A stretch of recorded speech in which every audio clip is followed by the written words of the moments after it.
Welcome to Themidnightburn. I'm your host. In tonight's episode, a young man's laughter echoed in the quiet corners of Mississippi, where shadows stretch long and, the truth has a way of disappearing into the night. Tonight, we venture into the shadows of Brandon and Jackson, Mississippi, where a 2 a.m. phone call became the last whisper of a life that simply vanished. Christopher Bryan Mitchell. Remember that name because the world seems determined to forget it. A 32-year-old hairstylist whose chair sits empty, whose clients no longer hear his infectious laughter, whose significant other never got to answer that final, desperate call. This is a story of a man who disappeared, not just from the streets of Mississippi, but from the very fabric of justice itself. Bryan Mitchell wasn't just cutting hair. He was weaving stories, crafting smiles, turning mundane Tuesday afternoons into moments of joy. At the detangled salon, his chair was a throne of transformation, where clients came not just for a trim, but for a dose of Bryan's infectious spirit. But even the brightest lights cast the darkest shadows. Bryan had wrestled with demons before. Addiction had carved its mark on his past, leaving scars that would later become excuses for those who should have searched harder. May 19th, 2018. A Saturday, like any other until it wasn't. After his shift, Bryan drove to Jackson to visit friends at the King Edward Apartments, a place that would become the last known chapter of his story. The King Edward, a 1923 landmark that had died in 1966. Only to be resurrected in 2009 as a hybrid hotel apartment complex. Like something from a Stephen King novel, it stood there with its Hilton Garden Inn facade hiding darker stories within. At 2 a.m. on May 20th, Bryan's phone reached out through the darkness to Ben. 1 ring, 2 rings, 3, but Ben slept on, unaware that his husband's voice would never fill their home again. No voicemail, no explanation, just silence where love used to live.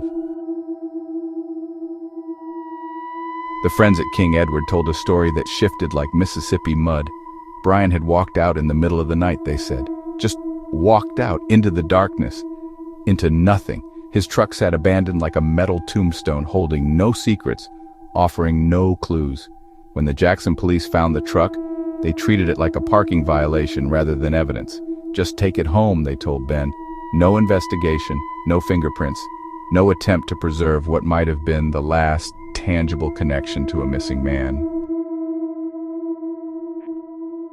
But the King Edward held secrets that would make Edgar Allan Poe himself shudder.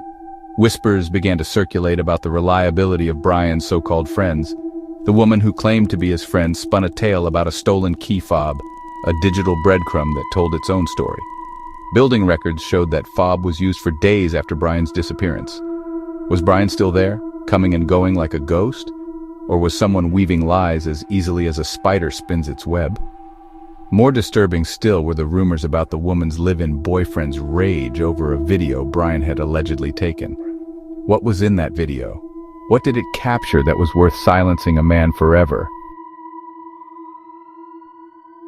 Miles away from the King Edward near Del Rio Street and the Jackson Fire Department, Bryan's phone sent its last signal into the void. 4.5 miles from where he'd last been seen, his device cried out once more before falling silent forever. The area was residential, quiet, crossed by railroad tracks that could carry secrets far from prying eyes. Lake Hico stretched nearby, its waters hidden behind fences like a liquid grave.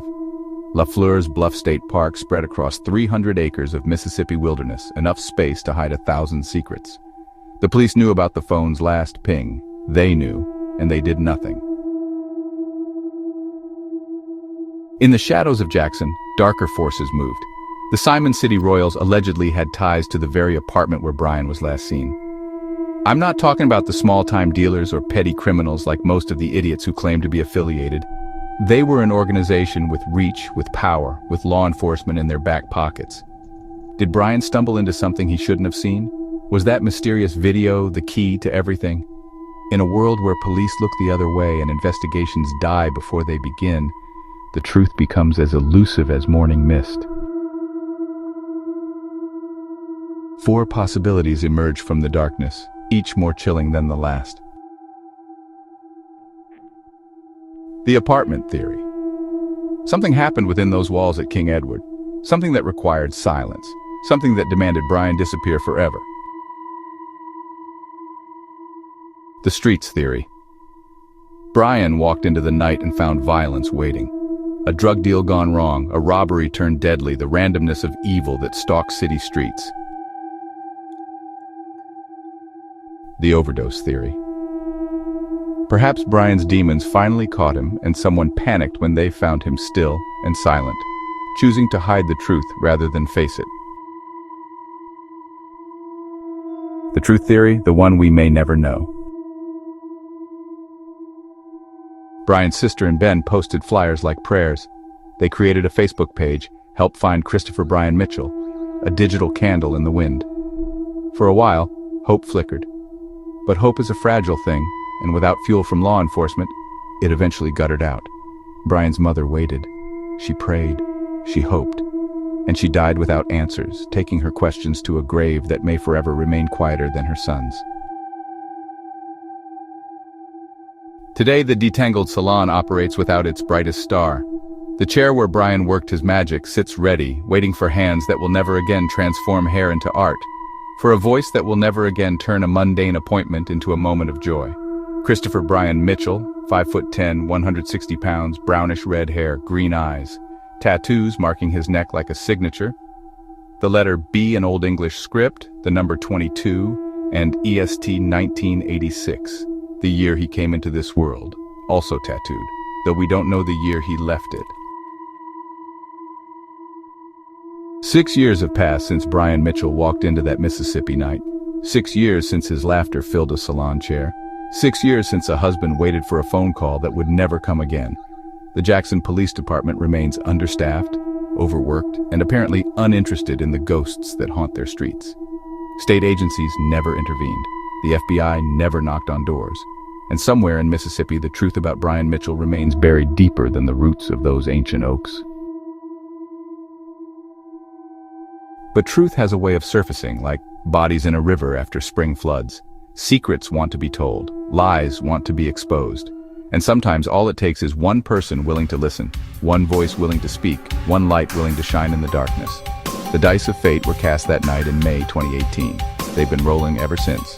This has been The Midnight Burn. Thank you for watching. Until next time, catch the dice. They roll.